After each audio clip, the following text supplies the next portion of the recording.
Hello students. Before we move on, please like, share and subscribe the channel in one very important information. If you want notes of this video, check the download link in the description box. Thank you. Let's start. In this video, we will study Unit 2, Inflectional Morphology of English 1. We'll explore how English words change form to show grammar like tense, number, and case. Let's begin. In this video, we will cover Introduction. Learn how word parts, morphemes, affect structure and grammar of English words. Identifying the smaller elements in a word. Understand how words are made up of smaller meaningful units. What is a morpheme? A morpheme is the smallest meaningful or grammatical part of a word. Free and bound morphemes. Free morphemes stand alone, bound ones need a base word. Affixes and roots. Affixes attach to roots to form new words. Roots are core free morphemes. Different types of affixes. Inflectional and derivational. Learn how some affixes change grammar, others change meaning. Inflectional affixes. Inflectional suffixes show tense, number, case, or degree without changing word class. Inflectional morphology of the English noun. Learn how nouns change for plural and possessive cases. Morphology of the count noun.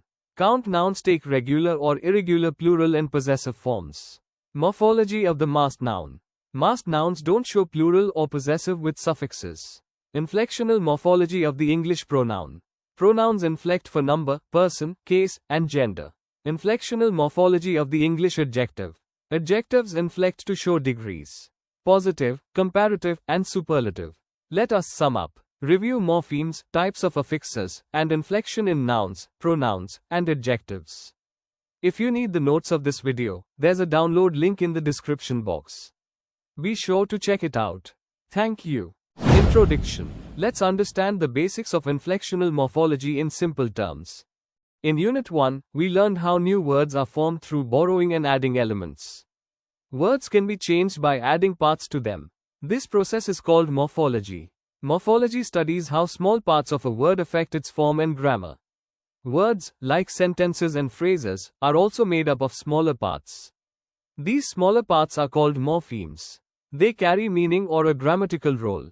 For example, adding s to book makes books. This shows plural form. The internal structure of a word is as important as the word itself. English has many words built from roots plus prefixes, suffixes, word parts. These parts help show tense, number, case, and other grammar-related features. If you need the notes of this video, there's a download link in the description box. Be sure to check it out. Thank you. Identifying the smaller elements in a word. Let's understand how we break down words into smaller meaningful parts, morphemes. Words are often made of two or more smaller parts called morphemes. If a word has parts that also exist in other words, they are meaningful elements. Example, something equals some plus thing. If you split a word and the leftover parts don't appear anywhere else, they are not separate elements. Example, in sister isn't meaningful, but in taller, it is. Meaning helps us identify structure. Example, s in cats means plural, but s in gives shows third person singular.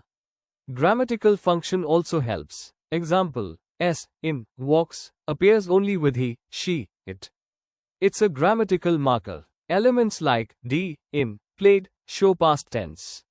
Again a grammatical marker. So, 4 main tests help identify elements in a word. Does it appear in other words? Does it carry meaning? Does it change grammar, like tense, number? Is it used across many words in the same pattern? If you need the notes of this video, there's a download link in the description box. Be sure to check it out. Thank you. What is a morpheme? Let's understand morphemes, the smallest meaningful units in a word. A morpheme is the smallest part of a word that carries meaning or performs a grammatical function. It cannot be broken down into smaller meaningful parts. A word can have one or more morphemes. Example, students equals student, meaning, plus, s, plural. Morphemes don't always appear as clear spellings. Pronunciation also matters. Example, s, in cats, dogs, and horses sounds different but shows plural. These different sounds, s, z, iz, are called realizations of the same morpheme. Some words have irregular forms that change vowels instead of adding s. Example, man men, mouse, mice. The morpheme shows plural by vowel change. That's why it's important to separate the morpheme from its spelling, focus on function and sound. If you need the notes of this video, there's a download link in the description box. Be sure to check it out. Thank you. Different types of affixes. Inflectional and derivational. Let's understand the two main types of affixes used in English word formation. Affixes are added to base, root words either at the beginning, prefix, or end, suffix. Derivational affixes create new words by changing meaning or sometimes even word class. Example: happy, unhappy, beauty, beautiful, right, writer. Derivational affixes may or may not change the part of speech. Example: noun to adjective. Inflectional affixes don't create new words but show grammatical information.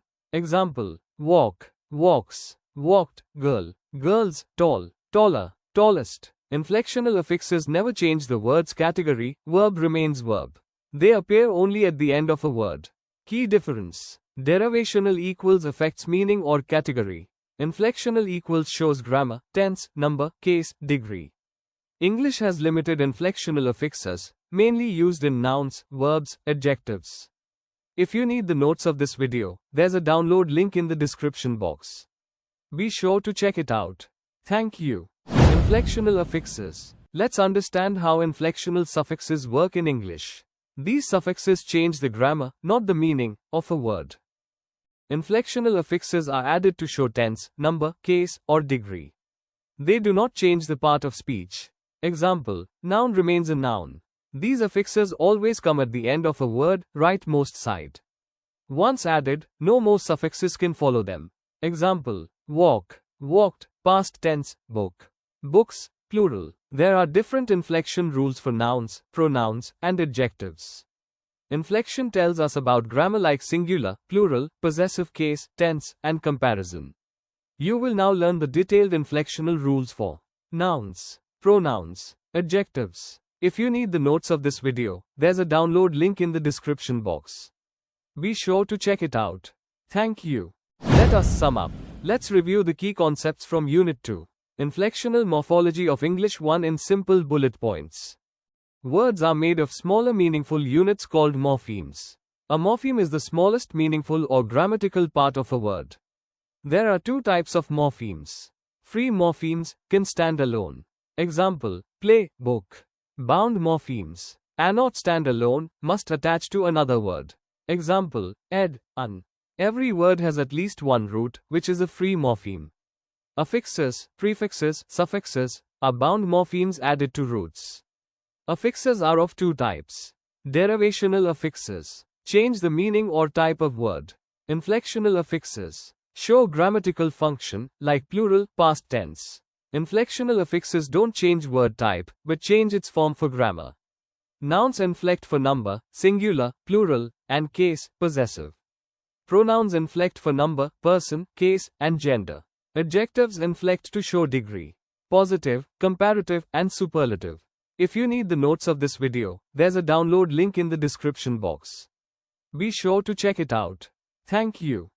Before we move on, please like, share and subscribe the channel in one very important information. If you want notes of this video, check the download link in the description box. Thank you.